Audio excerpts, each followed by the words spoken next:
Bye-bye, mother! Oh, kami guys ay mag-iigib ng tubig. Ito yung aming dadalhin. Lalagyan muna naman namin to guys ng tubig doon sa sapa at mamaya ay kukuhanin yon ng kalabaw na may may guyod dito sa amin. Hihilahin ng kalabaw ito guys mamaya. So, lalagyan muna namin ng aking kapatid. Say hi!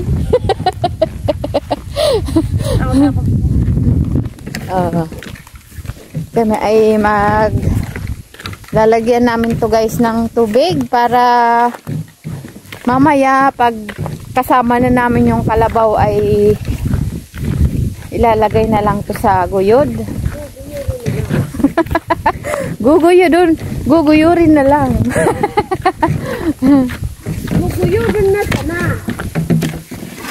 Oh, dito kami guys papakita ko sa inyo yung daan. Oh. So, kung matatandaan nyo guys sa mga nakapanood ng video ko dati, dito kami nanguha ng burot. And ayan yung bahay dati ng lolo at lola ko guys. Kaya alam kong mayroon ditong bantay, kaya tagal mawalan ng tubig dito. So ito guys yung aking dala. Sabi apo. So kami guys kapag dito sa bundok, kapag dadaan sa mga hindi mataong ay nagtatabi apo kasi para hindi tayo gambalain ng mga hindi nakikita. So ito guys yung maliit na sapa. So ayan guys yung tubig dito sa sapa na malapit dito sa amin. So iigibin natin to guys para pangpaligo dun sa mga alaga nila papa at mama na baboy. Kasi mainit yung panahon ngayon, kailangan silang paliguan. At mamaya after natin itong malagyan lahat ng tubig yung mga container ay hihilahin ng kalabaw gamit yung guyod nila papa.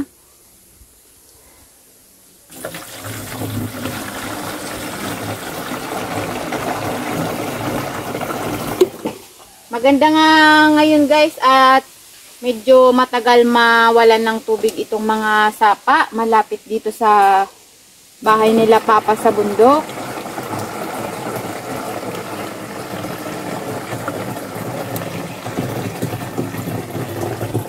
Kaya kahit papano ay merong magagamit kahit panligo lamang doon sa alaga nilang baboy. Oh.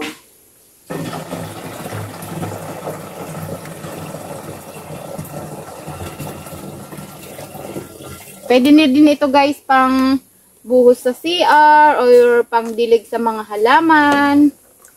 O, di ba guys? Ang dami nating makukuhang tubig ngayon.